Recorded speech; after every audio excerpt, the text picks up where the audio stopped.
এটার থিকনেসটা কমাইতে হবে, তাই না?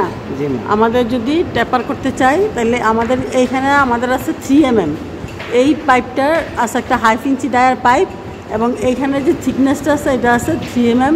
আমাদের মিনিমাম 1 mm অথবা 1.5 mm আমরা এটা চ্যাম্পারিং করে ফাইল দিয়ে চ্যাম্পারিং করে আমরা এটা ট্যাপার করে নিতে পারি।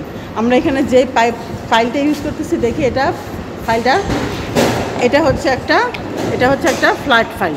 এই ফ্ল্যাট ফাইলটা আমরা এই যে পাইপটা আটকানো হয়েছে এটা একটা ভাইসের সাহায্যে ভাইসের মধ্যে আটকানো হয়েছে, এবং এইটা সেট করার পরে ভালোভাবে টাইট দেওয়ার পরে আমরা ফাইলটা 45 অ্যাঙ্গেলে ধরবো। 45 অ্যাঙ্গেলে ধরে সমানভাবে আমরা এটা ফাইলিং করব, এবং ফাইলিং করে এটার 50% ফাইলিং করে কমায় ফেলবো। তাহলে আমাদের 3 mmটাকে যদি আমরা 50% কমাইতে চাই তাহলে মোটামুটি 1.5 বা 1 পর্যন্ত আমরা যদি কমাই ফেলতে পারি তাহলে অটোমেটিকলি আমরা যখন এটার উপর সেট করব তাহলে কি অংশটা ট্যাপার হয়ে যাবে। এছাড়াও আমরা আবার দেখব যে ডাই স্ট্রোকের মাধ্যমে আমরা কিভাবে ট্যাপার করতে পারি। তো ঠিক আছে, আমরা এই বিষয়টা একটু দেখি, কারণ এখানে থ্রেড করার জন্য ট্যাপার থ্রেড যদি হয় তাহলে আমাদের এইখানের ফিটিংসের জয়েন্টগুলি খুব ভালো হয় এবং থ্রেড করাটা খুব ভালো হয়। এখন আমরা থ্রেড করার জন্য এই টুলসটা ব্যবহার করতেছি। এই টুলসটা হচ্ছে ডাই স্টক ডাই, এটা হচ্ছে একটা র্যাচেট ডাই স্টক। তো এইখানে এইটার আমরা বিভিন্ন অংশগুলি দেখি, এই অংশটা থেকে আমরা হচ্ছে কি আটকানোর জন্য এটা ব্যবহার করতেছি। এটা পাইপের ডাই অনুযায়ী এটা আমাদেরকে ক্লকওয়াইজ এবং অ্যান্টি ক্লকওয়াইজ কাজ করলে এই যে ভিতরে এখানে এটা আমাকে পাইপটা ধরবে। পাইপটা ধরার জন্য এখানে এটাকে ক্লকওয়াইজ এবং অ্যান্টি ক্লকওয়াইজ এই যে ঘুরে আমাদের এখানে চেঞ্জ হচ্ছে আমরা দেখতে পাচ্ছি। আবার এখানে যদি আমরা এইভাবে ঘুরাই তাহলে এটা আমাদের ওই মুভমেন্ট করছে। তো এখানে আমাদের পাইপের ডায়া অনুযায়ী এটাকে অ্যাডজাস্ট করে এটাকে টাইট করে লাগাতে হবে। তারপরে হচ্ছে এখানে এই লক কি, এখানে এটা আনলক এবং লক করার জন্য এই অংশটা ব্যবহার করা হয়, এবং এটা হচ্ছে অ্যাডজাস্ট করার জন্য এই ডাইটাকে অ্যাডজাস্ট করার জন্য অ্যাডজাস্টেবল কিটা নাটটা সেটা এই নাটটা ঘুরে আমরা সামনে এবং পিছনে ব্যবহার করতে পারি। এবং এইখানে আছে যে আমার এই ডাইটা যে আছে কাটারটা, এই কাটারটা সেট করার জন্য অবশ্যই পাইপ অনুযায়ী কাটারটা সেট করতে হয়। যেমন এখানে 1/2 ইঞ্চি পাইপের জন্য আমরা 1/2 ইঞ্চি ডাই বা কাটারটা সেট করেছি। এখানে 3/4 ইঞ্চ পাইপ যদি কাটার বিষয় থাকতো তাহলে অবশ্যই আমরা 3/4 ইঞ্চ ডাই বা কাটাটা ব্যবহার করতাম। এখানে দেখা যাচ্ছে একটা মার্কিং করা আছে, এবং এই যে ডাই আছে ডাইটার মধ্যেও কিন্তু মার্কিং করা আছে। যখন আমরা ডাইয়ের সাহায্যে একটু ট্যাপার করব, প্রথমবার সেট করার পরে আমাদের কি করতে হবে, এইটা একটু সামনের দিকে থাকতে হবে। সামনের দিকে সেট করে যদি আমরা কাটি তাহলে এটা ট্যাপার হয়ে যাবে। তাছাড়া কি এখানে একটা প্রেশারের ব্যাপার আছে। আমরা যখন কাজ করব তো জিআই পাইপে সাধারণত হাতের প্রেশারটা ইউনিফর্ম রাখতে হবে। হাতের প্রেশার যদি ভালো থাকে তাহলে এখানে পাইপটা ভালো থ্রেড কাটা হবে। তো থ্রেড কাটার সময় মূলত এইসব বিষয়গুলি লক্ষ্য রেখে কাজ করতে হবে। এবং অবশ্যই আমরা যখন এই ওয়ার্কশপে কাজ করব আমরা এইভাবে অ্যাপ্রন পরব, পুরো শরীরকে সুরক্ষা করার জন্য, হাতকে সুরক্ষা করার জন্য হ্যান্ড গ্লোভস, এবং পাকে সুরক্ষা করার জন্য সেফটি শু পরিধান করতে হবে। এছাড়া হেলমেট, মাথা সুরক্ষা করার জন্য, চোখ সুরক্ষা করার জন্য সেফটি গগলস, এবং বাইরে উঁচু স্থানে কাজ করার জন্য সেফটি বেল্ট বা হায়ারনেস অবশ্যই ব্যবহার করতে হবে। এবং প্রথমে এই সেফটি ফার্স্ট পিপি মাস্ক এটা আমাদের মেনে কাজ করতে হবে। তো আমরা এখন এখানে প্রথমে চ্যাম্পারিং করে নিলাম ফাইলের সাহায্যে, এবং এখন আমরা এই ডাইটা র্যাচেট ডাইটা সেট করলাম। এখানে আমরা এই পাইপ অনুযায়ী এখানে এটা ঘুরাই এটা অ্যাডজাস্ট করে সেট করলাম, এবং এখানে আমাদের এই যে এই নাটটা আছে নাটটা দিয়ে কাটারটা ডাইটা সেট করলাম। এখন আমরা এটাকে প্রেস করব। প্রেস করার সিস্টেমটা হচ্ছে আমরা যেমন টিউবওয়েলে পানি চাপি সেইভাবে করতে হয়, এবং আমাকে প্রথম পর্যায়ে এটা দাগটা বসানোর জন্য প্রথম পর্যায়ে আমাকে এদিকে প্রেসার দিয়ে কাজটা করতে হবে। তো আমরা দেখি বিষয়টা।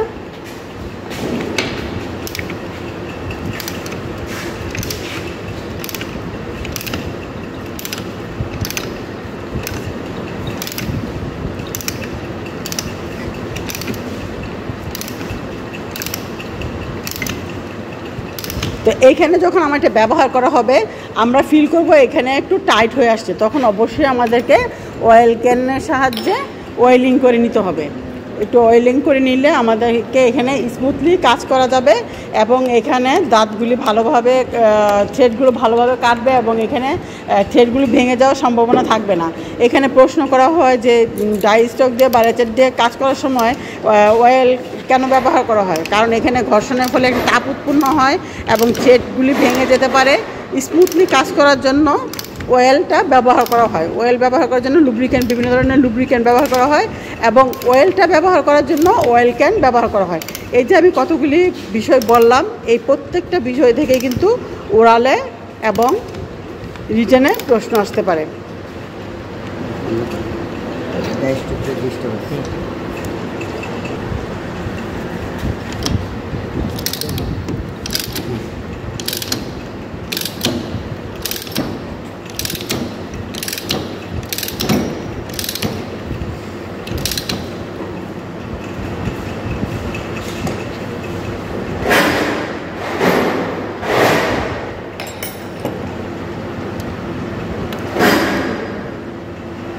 আমরা এখানে দেখতে পাচ্ছি যে আমাদের এই থ্রেডটা কাটার ডাইটা আগে পিছিয়ে করানোর জন্য আমরা এই ডাই সেটের সাথে রেচেটের বক্সে একটা কি থাকে, এইটা সবসময় অ্যাডজাস্ট করার জন্য আমরা ব্যবহার করে নাটগুলো আবার কাজ করা শুরু করলাম। এবং আমার মনে হয় এখানে একটু অয়েল দিয়ে নিলে ভালো হয়, তাহলে স্মুথলি কাজ করবে।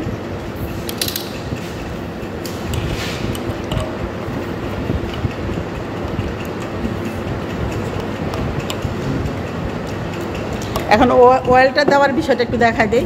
যখন এখানে যে ইনক্লাইন্ড অংশটা আছে, এই ইনক্লাইন্ড অংশটার মধ্যে আমাদের অয়েল ক্যানের সাহায্যে এই ইনক্লাইন্ড অংশটার মধ্যে আমাদের অয়েলটা এখানে চাপ দিয়ে এই অয়েল ক্যানের এখানে চাপ দিয়ে আমরা তেলটা দিতে পারবো।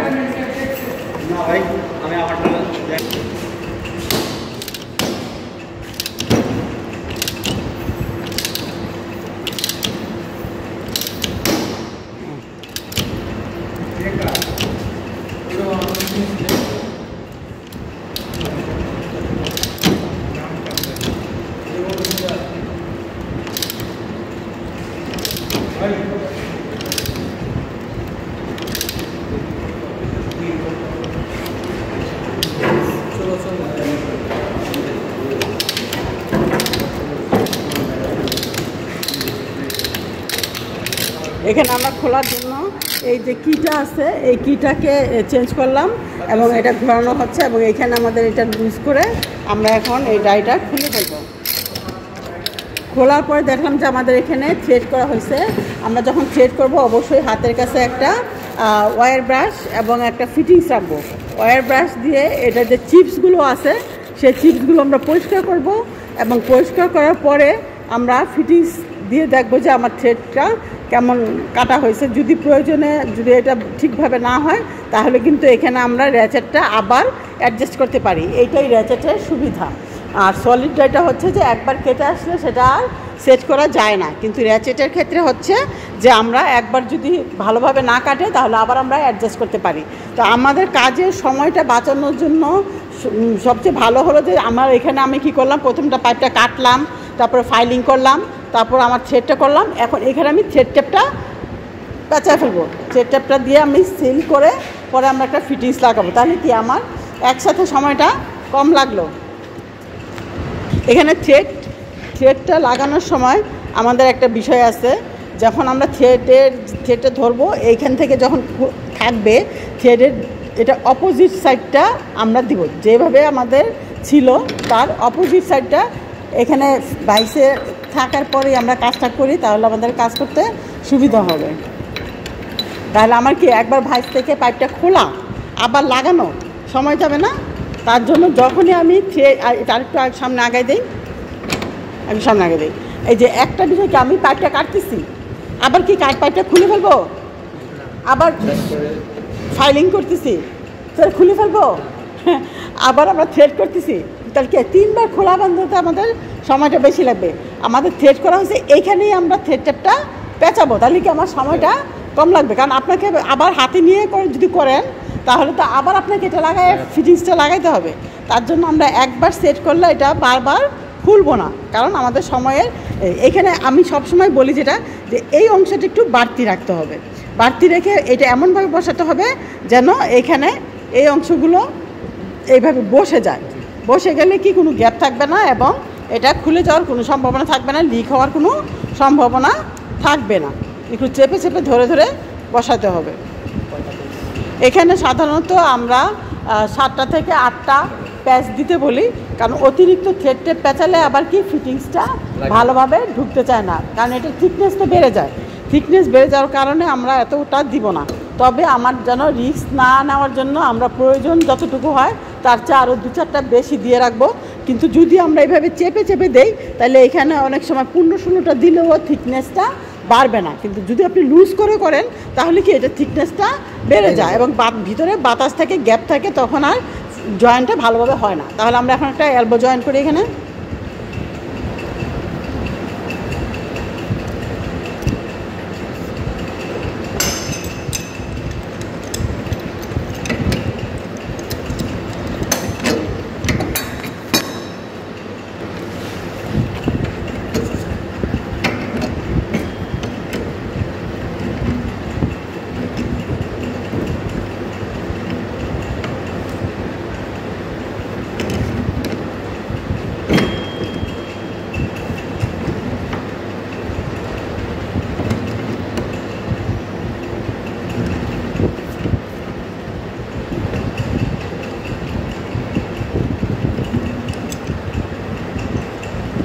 এখানে দেখেন লক্ষণীয় বিষয় যে আমাদের এই যে ফিটিংসটা যদি আমার এটা নিচের দিকে থাকার প্রয়োজন হয়, আমাদের সার্কিট অনুযায়ী আমাদের যে ড্রয়িং আছে ওয়ার্কিং ড্রয়িং সেই অনুযায়ী আমার দেখতে হবে যে কীভাবে আছে। আমার যদি এই এলবোটা যদি নিচের দিকে থাকার প্রয়োজন হয় তাহলে সেটা নিচের দিকে দিব, উপরের দিকে থাকার হলে সেটা উপরে দিব, ডান দিকে দেওয়ার প্রয়োজন হলে ডান দিকে, বাম দিকে দেওয়ার প্রয়োজন হলে বাম দিকে। এইটা যখন আমরা সার্কিটটা করব অবশ্যই আমাকে ড্রয়িংটা ভালোভাবে বুঝে সেই অনুযায়ী কাজ করতে হবে। তো এখন আমরা দেখব যে এখানে আমাদের যে এলবোটা আছে, এইখানে এলবোটা আমরা আরেকটা কথা বলি, এই থ্রেড করার সময় টিপিআই থ্রেড পার ইঞ্চ, থ্রেড পার ইঞ্চ আমরা বলি যে হাফ ইঞ্চিতে থ্রেড পার ইঞ্চ হলো, হাফ ইঞ্চিতে থ্রেড টিপিআই হচ্ছে 14টা। কিন্তু আমাদের যে আমরা প্লাম্বিং সেক্টরে যে কাজ করি এই ফিটিংসের ভিতরে কয়টা থ্রেড আছে দেখেন তো, 4টা থেকে 5টা বা 5টা থেকে 6টা, 4টা থেকে 5টা বা 5টা থেকে 6টা। তো মিনিমাম আমরা অ্যাভারেজ বলতে পারি 5টা, তাই না? 5টা। আমরা যদি 5টা থেকে 6টা থ্রেড কাটি তাহলে আমাদের এই ফিটিংসের সাথে অ্যাডজাস্ট করে আমাদের জয়েন্টটা ভালো হবে।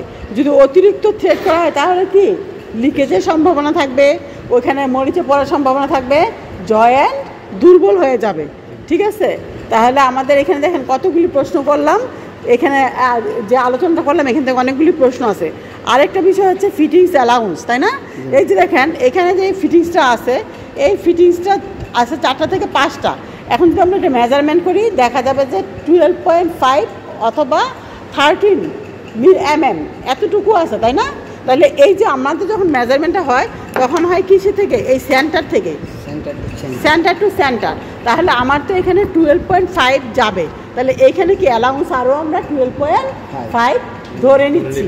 তার জন্য এটা হলো আমার ফিটিংস অ্যালাউন্স। তাহলে আমার পাইপটা কতটুকু কাটতে হবে, যদি আমার এটা দেখেন এই অংশটা দেখেন এইটা পাইপটা কতটুকু আছে, এটা পাইপটা মেজারমেন্ট করেন, এটা পাইপটা মেজারমেন্ট করেন দেখেন কতটুকু আছে।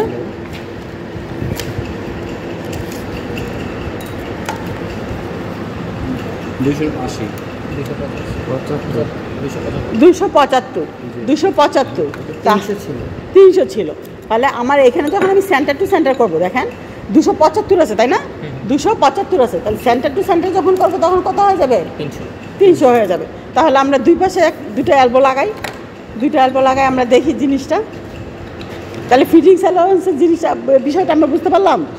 ফিটিংস অ্যালাউন্সের বিষয়টা হচ্ছে যে আমার 12.5, এলবোর জন্য ফিটিংস অ্যালাউন্স হচ্ছে 12.5। তাহলে আমার পাইপটা আমাকে কত কাটতে হবে? দুই দিকে 12.5 প্লাস 12.5 25 mm কম কাটতে হবে, তাই না? তার জন্য কিন্তু আমরা পাইপটা এখানে পেলাম কত? 275 275। তাহলে আমার এখানে ফিটিংস অ্যালাউন্স কত নিলাম আমরা? 25 mm। এই বিষয়টা পরিষ্কার সবার কাছে? তাহলে এইভাবে কিন্তু আমাদের এলবো, টি, তারপর সকেট, এই যে ধরনের ফিটিংসগুলো আছে সেই ফিটিংসগুলোতে আমাদের ফিটিংস অ্যালাউন্স হচ্ছে 12.5 একটা ফিটিংসের জন্য। হ্যাঁ, আর এই যে ক্যাপ, এখানে একটা ক্যাপ আছে, এই ক্যাপটা হচ্ছে কি যে আমার এখানে আর আমার সেন্টার ধরার সুযোগ নাই, কিন্তু এইখানে যখন বন প্লাগ আছে এই বন প্লাগটা কি আবার একটা ফিটিংসের সাথে সংযোগ করতে হবে, তার জন্য এখানে আবার একটা সেন্টার ধরতে হবে। তো এইখানে দেখেন আমরা থ্রেডগুলো কাজ করতেছি, তখন এখানে কিছু এই যে এই থ্রেডটা কি ইনসাইড থ্রেড, তাই না? তাহলে এই থ্রেডের বিষয় হচ্ছে কি আমাদের প্রথমে যদি আমরা বলি যে থ্রেডের কত প্রকার, প্রধানত থ্রেড হচ্ছে দুই প্রকার, একটা হচ্ছে অবস্থানগত থ্রেড, আরেকটা হচ্ছে আকৃতিগত থ্রেড। এখন অবস্থানগত কি, এই যে দেখেন আমাদের এই ক্যাপটাতে কি ভিতরের দিকে ইনসাইড থ্রেড। এখন ইনসাইড থ্রেডটাকে আমরা কি বলি, ইনসাইড থ্রেডটাকে কি বলি ফিমেল থ্রেড, ইনসাইড থ্রেডটা আবার ফিমেল থ্রেড। আর এইটা দেখেন আউটসাইড থ্রেড, আউটসাইড থ্রেডটা কি মেল থ্রেড। ঠিক আছে, তাহলে এই থ্রেডের অবস্থানগতভাবে আমরা দেখতে পেলাম। এখন হচ্ছে আকৃতিগতভাবে দেখেন এই অংশটা যখন আমরা কেটে নিচ্ছি, তাই না, এইখানে পাইপের যা ডায়া আছে 1/2 ইঞ্চি আছে আর এটা থিকনেস আছে 3 mm। তাহলে এইখানে কাটলে তো আমার ঠিক সেম 3 mm থাকতেছে, কারণ এখানে আমরা কোনো চ্যাম্পারিংও করি নাই, আর হচ্ছে আমরা থ্রেডও ট্যাপার থ্রেডও কাটি নাই। তাহলে এই যে অংশটা এইখানে প্রান্তর ডায়া এবং নিচের ডায়া যদি সেম থাকে তাহলে এটা হলো স্ট্রেট থ্রেড। এটা কি স্ট্রেট থ্রেড। আর হচ্ছে যে এখানে হচ্ছে যে আমাদের এটা থ্রেড করার পরে কি এই অংশের ডায়া আর এই অংশের ডায়া এক নাই, এই অংশের ডায়া আর এই অংশের ডায়া এক নাই, তাহলে এটা কি ট্যাপার থ্রেড। এই অংশটা কম আছে, এই অংশটা বেশি আছে, তার জন্য এটা ট্যাপার থ্রেড। তাহলে আকৃতিগতভাবে আমরা বুঝতে পারলাম এটা হচ্ছে স্ট্রেট থ্রেড আর এটা হচ্ছে ট্যাপার থ্রেড। এখন আমরা যে এই যে বিষয়টা আমরা করলাম ফিটিংস অ্যালাউন্সের বিষয়টা আমরা আবার দেখি। এখানে আমার এখানে প্রত্যেকটা ফিটিংসেরই মেজারমেন্ট আমরা পাবো কি একটা দাগ দেওয়া থাকবে বা লেখা থাকবে। তাহলে এইখানে দেখেন এইখানে এই যে এইখানে চিহ্নিত করা আছে, এখানে 1/2 ইঞ্চি চিহ্নিত করা থাকে, অথবা এখানে একটা কোনো লোগো থাকতে পারে বা একটা মার্কিং থাকতে পারে। তো আমরা এখন এটা মেজারমেন্টটা দেখবো, আমাদের এটা হতে হবে 300 mm। তাহলে আমাদের ফিটিংস অ্যালাউন্স যে একুরেট একদম এই সেন্টার টু সেন্টার আছে একদম একুরেট 300 mm। তাহলে আমরা বুঝতে পারলাম ফিটিংস অ্যালাউন্সটা কি। তাহলে আজকের এই সেশনে আমরা কি বুঝতে পারলাম যে আমাদেরকে একটা থ্রেড করার জন্য কি কি টুলস ব্যবহার করতে হয়। আমরা এই ফিটিংস আটকানোর জন্য জব আটকানোর জন্য বাইস ব্যবহার করলাম প্রথমে, আমরা এরপরে আপনার কী করলাম একটা ফাইলিং করার জন্য একটা ফাইল ব্যবহার করলাম, ফ্ল্যাট ফাইল, মেজারমেন্ট করার জন্য একটা মেজারমেন্ট ট্যাপ ব্যবহার করলাম, এবং এখানে আমরা এই থ্রেড করার জন্য একটা র্যাচেট ডাই স্টক ব্যবহার করলাম, টাইট দেওয়ার জন্য আমরা এখানে একটা পাইপ রেঞ্জ ব্যবহার করলাম, এবং একটা অয়েল দেওয়ার জন্য রুব্রিকেন্ট দেওয়ার জন্য একটা অয়েল ক্যান ব্যবহার করলাম, এবং এখানে চিপস পরিষ্কার করার জন্য একটা অয়েল ব্রাশ ব্যবহার করলাম, এবং আমাদের এইখানে এই কিগুলো নাটগুলো অ্যাডজাস্ট করার জন্য একটা এই অ্যাডজাস্টেবল কি আছে একটা সেটা ব্যবহার করলাম, এবং আমরা পাইপটা কাটার জন্য একটা পাইপ কাটার ব্যবহার করলাম। এখানে একটা কন্টিজেন্সি প্রশ্ন হয় যে পাইপ কাটার যদি কোনোভাবে ব্রেকডাউন হয় তাহলে আপনি কী ব্যবহার করবেন, সেই ক্ষেত্রে হলো একটা হ্যাকসো ব্যবহার করে আমরা পাইপটা কাটতে পারি। আর আমরা এটা কি সিলিং ম্যাটেরিয়ালস হিসেবে কি ব্যবহার করলাম, সিলিং ম্যাটেরিয়ালস হিসেবে আমরা থ্রেডটা ব্যবহার করলাম। এটা কেন ব্যবহার করলাম, যেন আমার জয়েন্টে কোনো লিক না হয়। তাহলে সিলিং ম্যাটেরিয়ালস কি ট্যাফলন ট্যাপ, থ্রেড ট্যাপ, ঠিক আছে। তো এই ধরনের যে বিষয়গুলো আছে এই সংশ্লিষ্ট বিষয়গুলি থেকে কিন্তু প্রশ্ন আসবে। এবং এই যে আমরা এলবো একটা জয়েন্ট করলাম, তাই না, এই এলবো জয়েন্টের আমরা ফিটিংস অ্যালাউন্স সম্পর্কে জানলাম। 1/2 ইঞ্চি পাইপের জন্য 1/2 ইঞ্চি যে ফিটিংস আছে সেখানে আমাদের এলবোর জন্য হোক আর 3/4 ক্ষেত্রে হোক, যেই ক্ষেত্রেই হোক না কেন আমার অ্যালাউন্স কি আছে 1/2 ইঞ্চি নিতে হচ্ছে। আর হচ্ছে কি এইখানে এলবোটা কোন কাজে ব্যবহার করা হয়, আমি যখন কোনো একটা 90 ডিগ্রি বা নির্দিষ্ট একটা কোণের দিক পরিবর্তন করতে যাব তখন আমাকে এটা ব্যবহার করতে হবে। যেমন এখানে আমি একটা 90 ডিগ্রিতে যদি আবার একটা লাইন নিতে চাই তাহলে আমার এখানে এলবোটা এভাবে ব্যবহার করতে হবে। আর একটা বিষয় হচ্ছে যে এইখানে এলবো, আর একটা বিষয় হচ্ছে আমরা বললাম যে কৌণিকভাবে ব্যবহার করার জন্য এলবো ব্যবহার করতেছি, তাহলে কৌণিকভাবে ব্যবহার করার জন্য আর কি ফিটিংস ব্যবহার করা যায়, ব্যান্ড, কিন্তু নির্দিষ্ট অ্যাঙ্গেলে থাকবে না, ব্যান্ড আমাদের প্রয়োজন অনুযায়ী বিভিন্ন অ্যাঙ্গেলে ব্যবহার করতে পারি। এখন এখানে প্রশ্ন আছে যে বেশি মাত্রায় এলবো ব্যবহার করলে কি হয়, প্রবাহ বাধাগ্রস্ত হয়। আর হচ্ছে কি প্রবাহ বেশি হওয়ার জন্য কি ব্যবহার করি আমরা, ব্যান্ড ব্যবহার করি। দেখছেন প্রত্যেকটা জায়গা থেকে কিন্তু প্রশ্ন আসে। হ্যাঁ, আবার এখান থেকে দেখেন এই যে ক্যাপ একটা, আরেকটা হচ্ছে বন প্লাগ। এখন এই বন প্লাগে কি আউটসাইড থ্রেড, আর এটা শেপ কি স্কোয়ার, আর এটা কি ইনসাইড থ্রেড, আর এইটা কি রাউন্ড। তাহলে কি আমরা বলতে পারবো না যে এই দুইটার মধ্যে পার্থক্য কি? পার্থক্য হচ্ছে এটা রাউন্ড শেপ আর এটা হচ্ছে স্কোয়ার শেপ। এটা হচ্ছে ইনসাইড থ্রেড আর এটা হচ্ছে আউটসাইড থ্রেড। এটাকে আবার বলতে পারেন ফিমেল থ্রেড, এটা হচ্ছে মেল থ্রেড।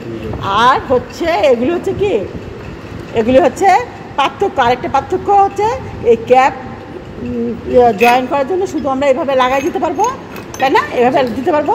আর এইটা বন প্লাগটা ব্যবহার করার জন্য আমার কোনো একটা ফিটিংসের সাহায্য নিতে হবে, কোনো একটা ফিটিংসের সাহায্য নিতে হবে।